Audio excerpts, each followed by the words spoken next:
I'm not making anything up. You know, words tend to confuse it, I think. I mean, it's simpler than it is with the words. The words are dressings, you know, like the Chinese temple and all that.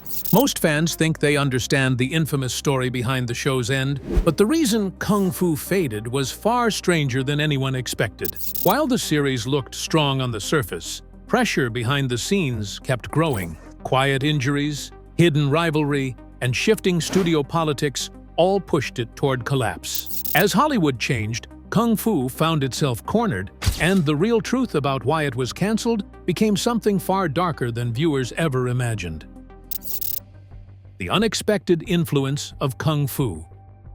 When Kung Fu first appeared on television screens in 1972, nobody could have predicted the cultural earthquake it would trigger. The show didn't just entertain audiences, it fundamentally changed how Americans viewed martial arts, Eastern philosophy, and what a television hero could be. Before Kung Fu, martial arts were largely unknown in mainstream American culture, relegated to obscure dojos and flickering black and white imports that only the most dedicated fans sought out. The series followed Cain, a half-Chinese, half-American Shaolin monk wandering through the Old West after fleeing China for accidentally killing a royal family member. This premise alone was revolutionary. Here was a show that took the familiar Western format, the lone wanderer drifting from town to town, fighting injustice, and infused it with Buddhist philosophy, meditation, and lightning-fast martial arts choreography. Cowboys and Kung Fu shouldn't have worked together, but somehow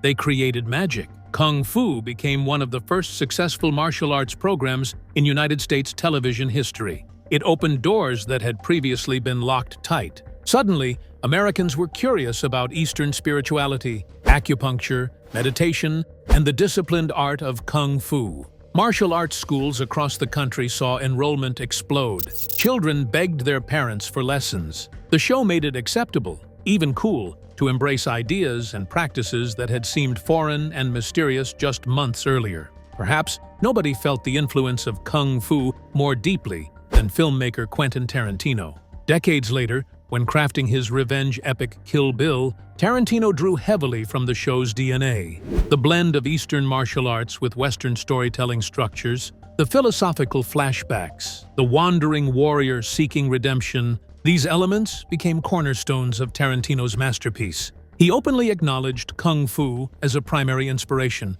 proving that the show's impact reached far beyond its original broadcast years. The series also demonstrated that television audiences were ready for something different, something that challenged their expectations. Networks had been cautious about Asian-themed programming, worried that Middle America wouldn't embrace stories set outside their comfort zone. Kung Fu proved them wrong. Viewers didn't need everything spoon-fed in familiar packaging. They were willing to follow a peaceful warrior who preferred avoiding violence, who spoke in riddles and parables, and who solved problems through wisdom rather than gunfire. But creating this groundbreaking show required more than just a bold, creative vision. The production team faced a daunting challenge. How do you bring ancient China and the Wild West together on a television budget? The answer involved some surprisingly creative recycling and one very famous medieval castle. Behind the scenes, a family production. Kung Fu wasn't just a family show in terms of wholesome content. It literally became a Carradine family affair behind the scenes. When David Carradine landed the lead role as Cain, he brought something unexpected to the production: access to one of Hollywood's most talented acting dynasties. The show transformed into a reunion stage for the Carradine clan, with family members appearing throughout its run in various capacities. David's father, John Carradine, was already a legendary figure in Hollywood by the time Kung Fu premiered. With a career spanning decades and over 200 film credits, John brought gravitas and name recognition whenever he appeared on the show. His weathered face and commanding voice made him perfect for the Western settings, and producers eagerly welcomed him into several episodes. Watching father and son share screen time added an extra layer of authenticity to scenes that might otherwise have felt routine. But the family connections didn't stop there. David's brothers Keith and Robert Carradine also made appearances throughout the series. Keith, who would later find fame in his own right, with projects like Nashville and Dexter, brought his distinctive presence to multiple episodes. Robert, perhaps best known for his role in Revenge of the Nerds, also stepped into the Kung Fu universe during the show's run. These weren't just token cameos designed to generate publicity. The Carradine brothers delivered genuine performances that enriched the show's storytelling. The family involvement created a unique atmosphere on set. Cast and crew members often remarked on the special energy that emerged when multiple Carradines worked together. There was an unspoken understanding between them.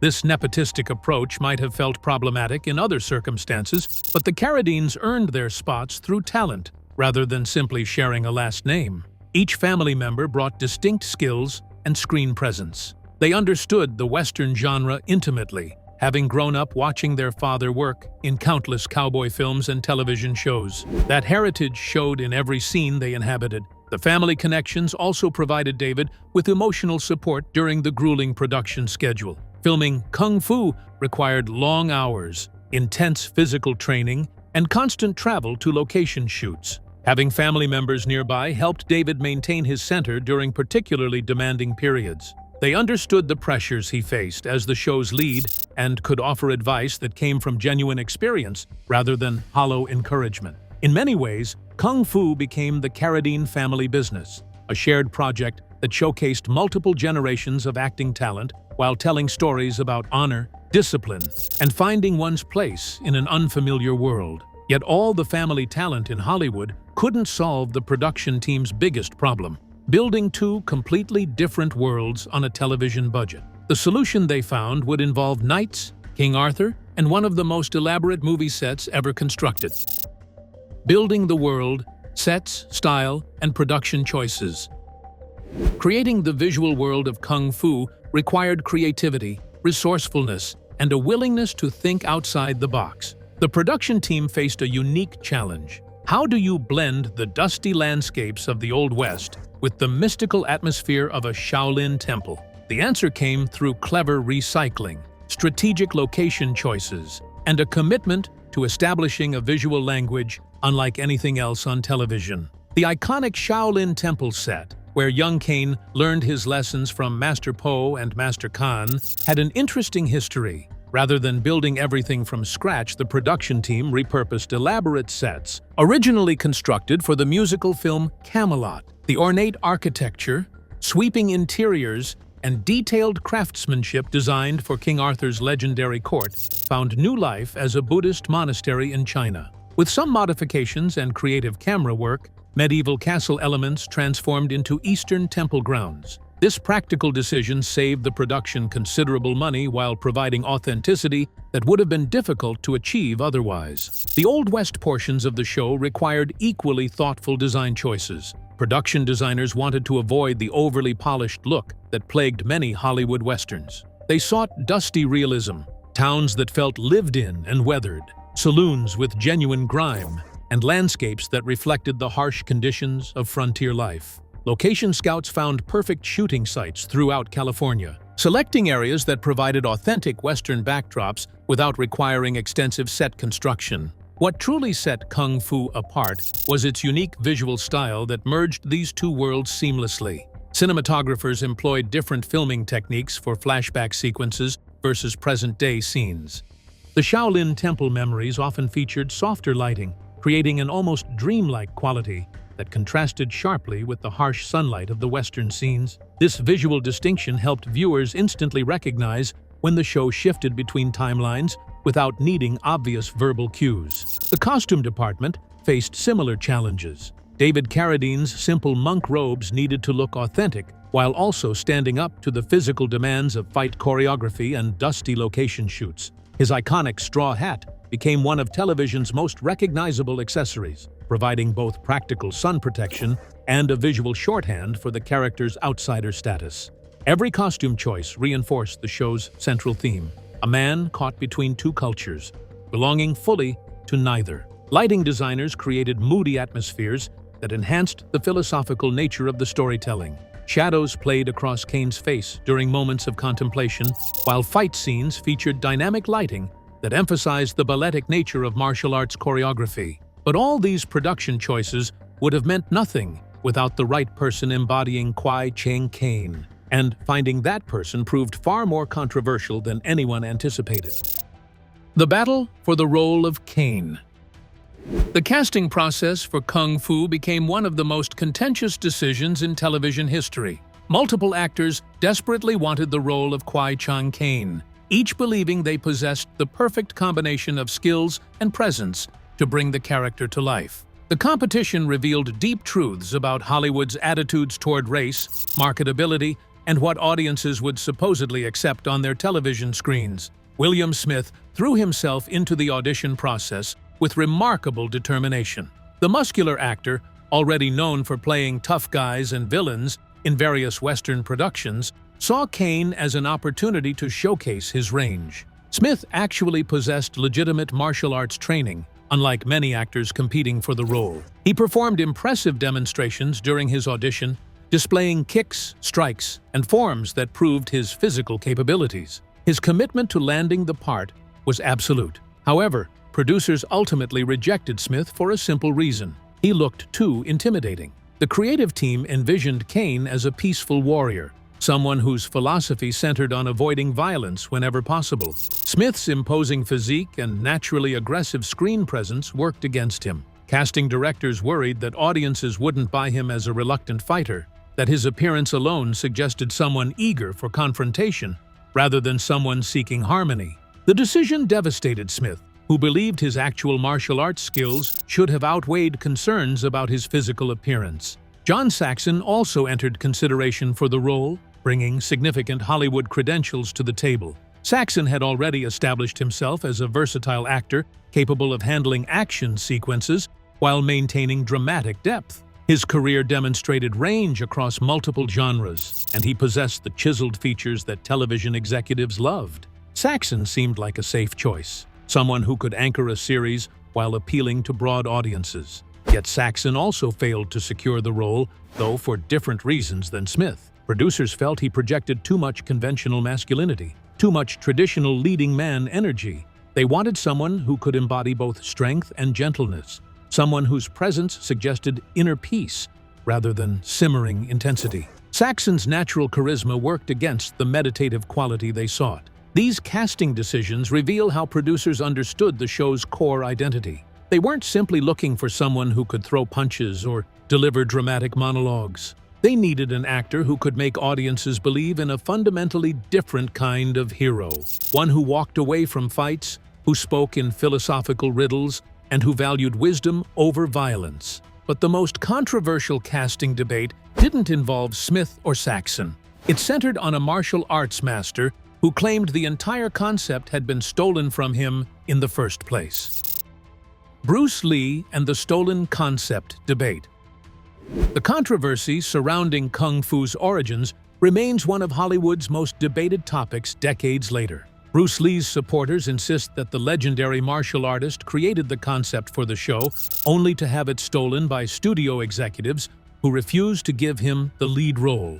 The truth, as always, proves more complicated than simple narratives of betrayal and theft. Bruce Lee did pitch a television concept called The Warrior to Warner Brothers and Paramount in the late 1960s. His vision centered on a martial artist traveling through the Old West, using kung fu skills to survive in an unfamiliar environment. Lee performed demonstrations for executives, showcasing his incredible speed and technique while explaining his philosophical approach to martial arts. His passion for the project was undeniable, his belief in its potential absolutely genuine. However, screenwriter Ed Spielman has consistently maintained that he created Kung Fu independently, without any knowledge of Lee's pitch. Spielman claims he developed the concept in 1970, blending his interests in Eastern philosophy and Western storytelling into something entirely original. He provided documentation supporting his timeline, including early drafts and pitch materials that predated any official connection to Lee's idea. Spielman found the accusations painful, insisting his creative integrity shouldn't be questioned based on coincidental similarities. The studio's decision not to cast Lee, even if his concept inspired the show, stemmed from cold business calculations. Executives expressed concerns about Lee's English, claiming his accent was too thick for American television audiences. They worried that viewers wouldn't embrace an Asian lead in a Western setting, that the cultural barrier would prove insurmountable for mainstream acceptance. These concerns reflected the casual racism that permeated Hollywood decision-making during that era. Lee's friends and colleagues later revealed how deeply the rejection wounded him. He believed American audiences were ready for authentic Asian representation, that his martial arts skills and screen presence would overcome any prejudices. The studio's choice to cast David Carradine, a white actor with no martial arts experience, instead of Lee felt like a calculated insult. It suggested that Hollywood preferred a Caucasian actor pretending to be Asian over an actual Asian martial arts master. The missed opportunity haunts television history. Imagine how different Kung Fu would have been with Bruce Lee in the lead role. His explosive fighting style, his genuine philosophical depth, his magnetic screen presence, all would have elevated the show to heights that even its successful run couldn't achieve. Instead, Lee channeled his frustration into projects that would make him an international icon. But while Lee pursued his destiny elsewhere, David Carradine faced his own daunting challenge, transforming himself into a convincing martial artist despite having absolutely no training. Carradine's transformation into a martial artist. When David Carradine accepted the role of Cain, he carried a secret that would have shocked most viewers. He had never studied martial arts in his life. The man who would become synonymous with television kung fu couldn't throw a proper punch or execute a single authentic kick. His journey from complete novice to credible on-screen martial artist represents one of the most remarkable transformations in television history. Carradine's background was in dance, not combat. He had trained extensively in ballet and modern dance during his youth, developing the physical awareness and body control that dancers require. This foundation proved crucial during auditions, even though he couldn't demonstrate any actual kung fu techniques. Casting directors recognized that his dance training, the ability to learn choreography quickly, gave him something potentially more valuable than martial arts experience, and move with grace and intention. The production team hired martial arts coordinators to work intensively with Carradine before filming began. These early training sessions were grueling and humbling. Carradine struggled with basic stances that experienced martial artists master within weeks. His muscles ached from unfamiliar movements. His flexibility, despite his dance background, needed considerable improvement for the high kicks that Kung Fu demands. Everything felt awkward and forced at first, but Carradine possessed something that technical skill alone couldn't provide: absolute commitment. He approached his martial arts training with the dedication of a true disciple, rather than an actor learning stage combat. He practiced for hours beyond what production required, drilling techniques until they became second nature. His dance background helped him understand rhythm and flow, allowing him to make movements look effortless, even when they required tremendous effort. The show employed clever filming techniques to mask Carradine's limitations during early episodes. Quick cuts, strategic camera angles, and stunt doubles handled the most technically demanding sequences. Slow-motion photography became a signature element, not just for artistic effect, but also to make Carradine's developing skills appear more impressive. These production choices bought him time to improve while maintaining the show's credibility. As the series progressed, something remarkable happened. Carradine didn't just learn choreography for the camera, he fell genuinely in love with martial arts. He began studying Tai Chi with serious practitioners, attending classes on his days off, and incorporating the philosophy into his daily life. Kung Fu stopped being a job requirement and became a spiritual practice that would continue for the rest of his life. By later seasons, Carradine performed most of his own fight sequences without doubles. His movements gained fluidity and authenticity that early episodes couldn't achieve. He would continue practicing martial arts for decades after Kung Fu ended, becoming a legitimate practitioner rather than just an actor playing one. And as his skills evolved, so did his appearance, in ways that would become a roadmap for fans tracking the show's chronology. Carradine's appearance as a timeline. Dedicated fans of Kung Fu discovered an unexpected way to identify which season they were watching: David Carradine's constantly evolving hair. What began as a practical production decision transformed into an unintentional visual timeline that chronicled the show's journey from its pilot through its final episodes. Carradine's appearance changed so dramatically across the series that viewers could pinpoint episodes to specific periods simply by glancing at his head. The pilot episode featured Carradine with a completely shaved head, the traditional look of a Shaolin monk fresh from the temple. This bald appearance emphasized Cain's otherness in the Old West, making him instantly recognizable as someone who didn't belong. The bare scalp caught sunlight during outdoor scenes, creating a visual marker that reinforced his status as a stranger in a strange land. Production designers loved how the shaved head contrasted against the long-haired cowboys and rough frontier types surrounding him. However, maintaining a shaved head required constant upkeep that proved impractical for the show's demanding production schedule. As filming continued, Carradine's hair began growing back. By the end of the first season, viewers could see stubble covering his scalp. The short buzz cut gave Cain a slightly different energy, less obviously monastic, but still suggesting discipline and simplicity. Throughout the second season, Carradine's hair continued its steady growth. The buzz cut extended into a short crop that started showing texture and natural waves. This transitional length created continuity challenges for the production team as they filmed episodes out of sequence and flashback scenes needed to match earlier appearances. Costume and makeup departments worked overtime trying to maintain consistency, though careful viewers could still spot discrepancies. By the third and final season, Carradine sported significantly longer hair that fell past his ears and toward his shoulders. This longer style gave Cain a wilder, more untamed appearance that some fans felt better suited the character's journey. The flowing locks suggested someone who had spent extended time wandering the frontier, disconnected from civilization's grooming standards. The hair moved beautifully during fight scenes, adding visual drama to his martial arts sequences. Carradine made a personal commitment that shaped this evolution. He vowed never to cut his hair specifically for the role again after the initial shave. He felt the first shaving had been necessary to establish the character, but he refused to undergo that transformation repeatedly. This decision meant his natural hair growth dictated Cain's appearance throughout the series' run. Production had to work around his hair length, rather than forcing him to maintain a consistent look. The evolving hairstyle became part of the show's charm, a subtle indicator of time passing and the character's journey deepening. But while casual viewers tracked seasons through Carradine's hair, serious Hollywood watchers were noticing something else: the impressive roster of guest stars appearing alongside him. Star power and surprising guest appearances.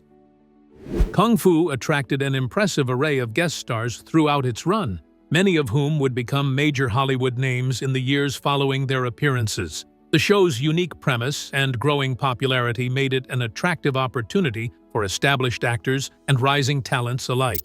These guest appearances demonstrated that Kung Fu had become must-see television within the industry itself, not just among general audiences. William Shatner brought his considerable star power to the show during a memorable guest appearance. Fresh from his iconic run as Captain Kirk on Star Trek, Shatner commanded attention in every scene he inhabited. His theatrical style and commanding presence created interesting dynamics opposite Carradine's understated performance. The contrast between Shatner's bombastic energy and Cain's quiet wisdom generated compelling television that showcased both actors' strengths. Perhaps most surprisingly, a young Harrison Ford appeared on Kung Fu years before his breakthrough roles in Star Wars and Indiana Jones. Ford's episode aired when he was still a struggling actor, taking whatever work he could find, supplementing his income with carpentry between acting gigs. Watching Ford's early performance through the lens of his later superstardom feels almost surreal.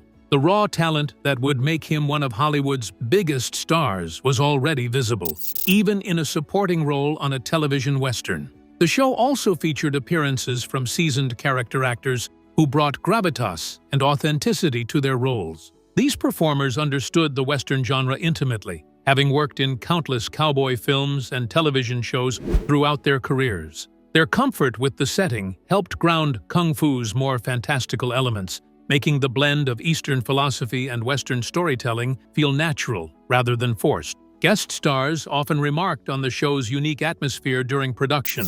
The blend of martial arts choreography, philosophical dialogue, and traditional Western action created a working environment unlike anything else on television. Actors appreciated the opportunity to participate in something genuinely original rather than another generic cowboy show or crime drama. The rotating cast of guest performers also provided fresh energy that kept the show from feeling stale. While Carradine's Cain remained the constant anchor, new faces each week meant different types of conflicts and relationships to explore. Some guest characters challenged Cain's philosophy directly, while others sought his wisdom and guidance. This variety allowed writers to examine the show's themes from multiple angles. The steady stream of quality guest stars reflected the respect Kung Fu commanded within Hollywood.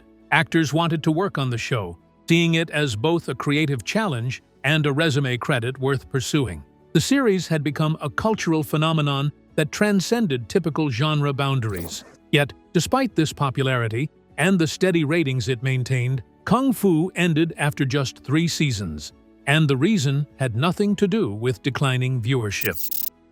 The true reason the show ended.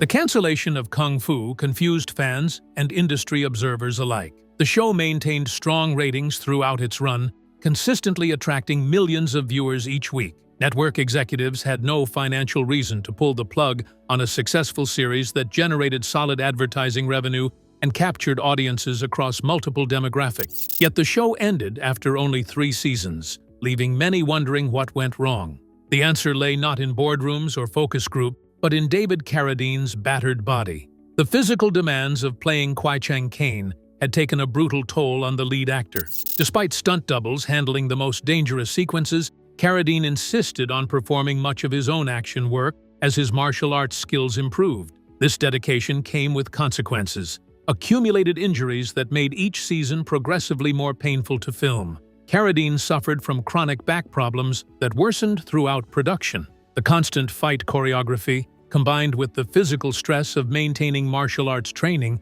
created persistent pain that medication could only partially manage. His knees ached from repeated kicks and falls, bruises layered upon older bruises. The grueling production schedule allowed little time for proper recovery between episodes. Beyond physical pain, Carradine experienced mental and emotional exhaustion from carrying a television series. The responsibility of being the lead actor meant working almost every day, appearing in nearly every scene, and maintaining the character's complex balance of strength and gentleness across dozens of episodes. The weight of these demands grew heavier with each passing season.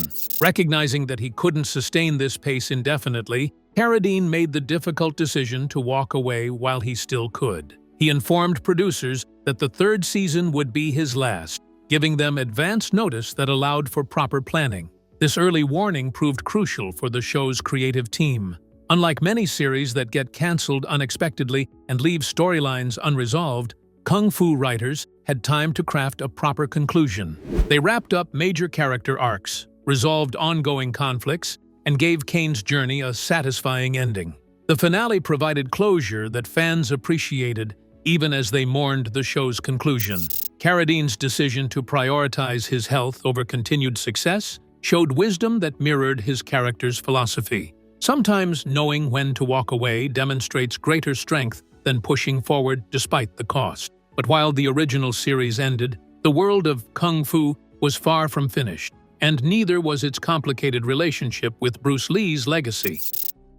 Hollywood rivalry, legacy, and rebirth.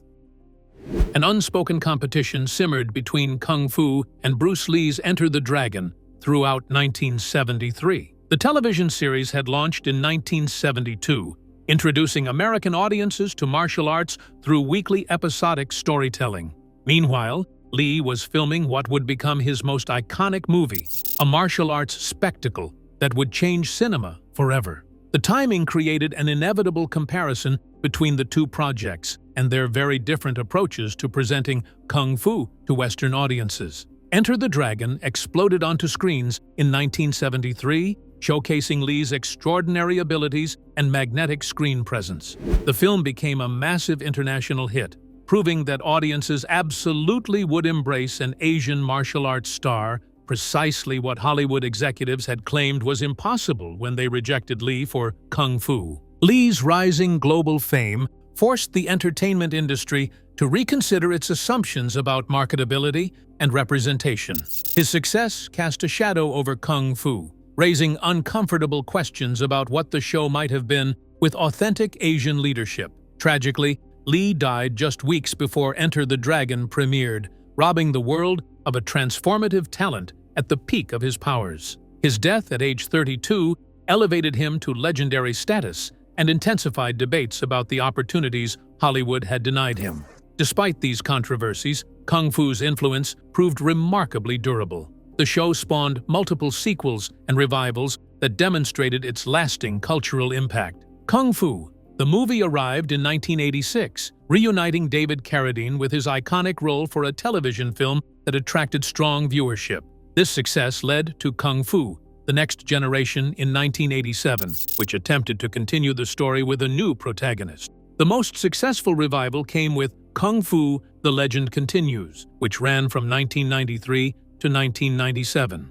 This series featured Carradine playing Cain's grandson in modern times, blending martial arts action with contemporary settings. The show found its own audience while honoring the original's legacy. Most recently, a 2021 reboot reimagined the concept with a female lead, reflecting changing attitudes about representation and gender in action storytelling. This version demonstrated that the core premise, a martial artist navigating unfamiliar territory while maintaining philosophical principles, remained compelling across generations and cultural shifts. The Kung Fu franchise's ability to reinvent itself repeatedly speaks to the strength of its foundation. What began as a controversial casting decision and a unique blend of Eastern and Western storytelling became a television institution that influenced countless productions. The show opened doors for martial arts in mainstream entertainment, inspired future filmmakers, and created a template that series still follow today.